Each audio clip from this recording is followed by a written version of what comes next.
أعوذ بالله من الشيطان الرجيم. بسم الله الرحمن الرحيم.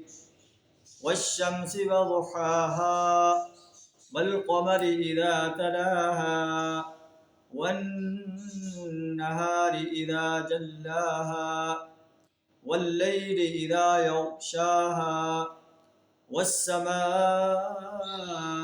وما بناها والأرض وما طحاها ونفس وما سواها فألهمها فجورها وتقواها قد أفلح من زكاها وقد خاب من دساها صدق اللہ العظیم۔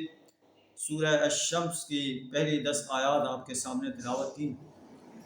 سورہ الشمس مکی صورت ہے۔ مکی صورتوں کے اندر توحید و رسالت اور آخرت پر بڑے مدلل انداز سے بیان کیا گیا۔ اسے الشمس اس لیے کہتے ہیں کہ اس میں الشمس کا لفظ آیا ہے، والشمس وضحاها۔ اس صورت کے اندر اللہ نے جو ہے اس انسان کا انجام بیان فرمایا ہے جو اپنے نفس کو پاکیزہ رکھتا ہے، کہ وہ انسان فلاح پا گیا، کامیاب ہو گیا، اور جس نے پاکیزگی کے جذبات کو دبا دیا اور شر کے جذبات کو پروان چڑھایا، اللہ فرماتا ہے وہ انسان ناکام ہو۔ اس پر اللہ نے قسمیں کھائی ہیں۔ آیات کا ترجمہ کچھ اس طرح ہے، والشمس وضحاها، قسم ہے سورج اور اس کی دھوپ کی، والقمر اذا تلاها، قسم ہے چاند کی جب کہ وہ اس کے پیچھے آتا ہے، والنہار اذا جلاها، قسم ہے دن کی جب وہ اسے نمایاں کر دیتا ہے سورج کو، واللیل اذا یغشاها، اور قسم ہے رات کی جب وہ سورج کو ڈھانپ لیتی، والسماء وما بناها، قسم ہے آسمان کی اور اس ذات کی جس نے اسے قائم کیا، جس نے اسے بنایا، والارض وما طحاها، قسم ہے زمین کی اور اس ذات کی قسم جس نے اسے بچھایا، ونفس وما سواها، قسم ہے نفس کی، نفس انسانی کی اور اس ذات کی جس نے اسے ہموار کیا، جس نے اسے سنوارا، فألہمها فجورها وتقواها، پھر اس کے اندر اس کا فجور، اس کا تقوی جو ہے الہام کر دیا، قد افلح من زکاها، تحقیق فلاح پا گیا وہ شخص جس نے اپنے اس نفس کا تزکیہ کیا، وقد خاب من دساها، اور ناکام ہوا وہ شخص جس نے اس کے پاکیزہ جذبات کو دبا دیا۔ اس میں اللہ تبارک و تعالیٰ اس انسان کا انجام بیان فرما رہا ہے جو اپنے نفس کو پاک رکھتا ہے، فاسد عقائد سے پاک رکھتا ہے، شرک سے، کفر سے، نفاق کے عقائد سے پاک رکھتا ہے، اخلاق کو پاک رکھتا ہے، کردار کو پاک رکھتا ہے۔